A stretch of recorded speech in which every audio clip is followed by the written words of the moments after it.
Hello everyone, welcome to our metric basics video. Hopefully this is a review for everybody, but I still wanted to touch on it in case, we maybe got a little bit rusty on our metric system. So the basic units of metric, that's really all we're going to cover here today. They do get quite a bit more complex than these basic units, but that will be later and there will be videos on those as we get to them. So our basic units are grams, meters, and liters.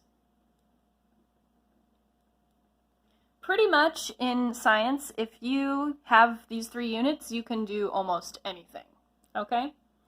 Now, what are they? So grams measures mass, which is pretty much how much stuff is there in an object.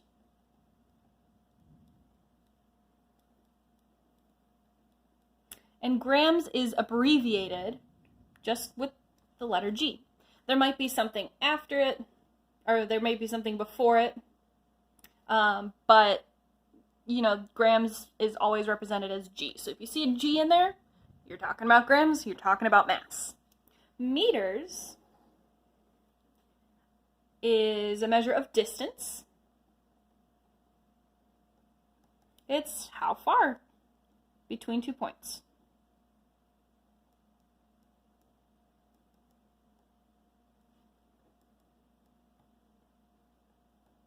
Now this could be distance-wise, how far between your house and school. This could even be this pen, how far between the tip and the end. That is our distance. And this one is abbreviated with just the letter M. All right. Again, this one may have something in front of it, but that's what we're going to be covering later on. And finally, liters. This measures volume, or how much space an object takes up.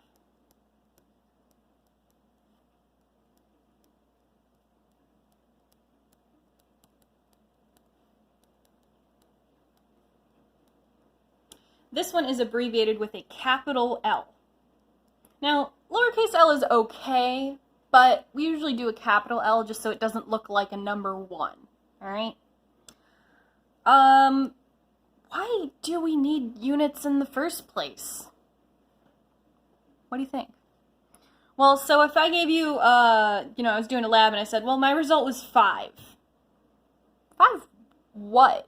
Like, what did you measure? It doesn't mean anything if it doesn't have a unit. 5 grams? Is that 5 grams that makes up whatever object you measured?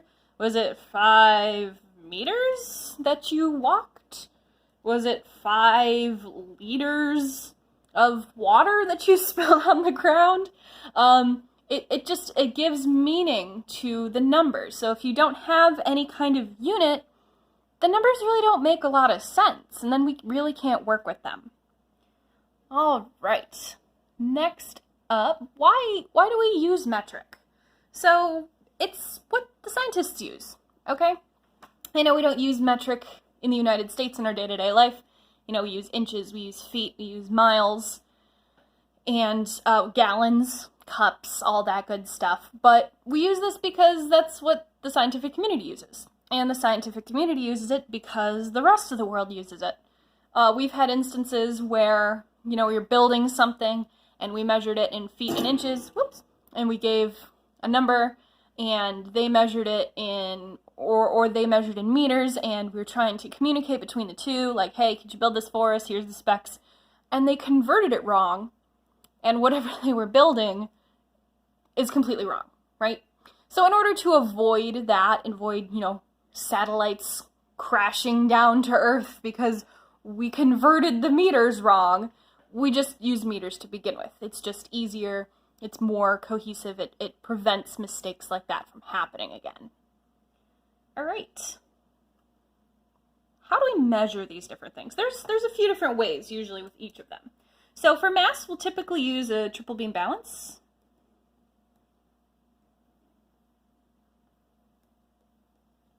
We also may use a digital scale. The digital scales are obviously a little bit more precise, but they're definitely more expensive. So we may not have the opportunity to use a digital scale this year, or if we do, it'll be very little. We'll mostly be using a triple beam balance. Distance, this one's pretty easy. A meter stick is what we use most commonly, / a ruler. If it's something pretty small, a huge meter stick's not going to be the most convenient thing to use.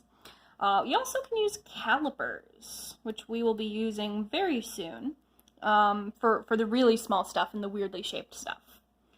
And how do we measure volume? So you can calculate it using your distance, but that's not always the most convenient thing to do. If you know how to find the volume of a cube, that's easy enough. You know, you can do that math pretty easily. But, I mean, take a look at something like this pen. It's not a really nice, easy shape. You'd be having to do some pretty complicated math to, you know, measure and calculate the volume of all these little parts of it. So, we have some other methods as well. We'll frequently use graduated cylinders, especially for liquids. We'll use graduated cylinders. For something like this, though, you can use water displacement. And sometimes if it's a larger object that you don't necessarily need a very, very precise, you know, if we can get it within about 10 milliliters or so, you can actually use a beaker. They're not as precise as graduated cylinders, but again, if it's something large, a beaker might be the way to go. Okay, that is about it for our metric basics. Next up is going to be how to convert.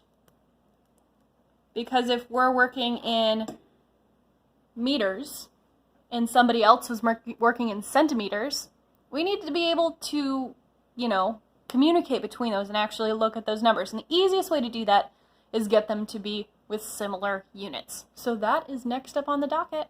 Have a great day.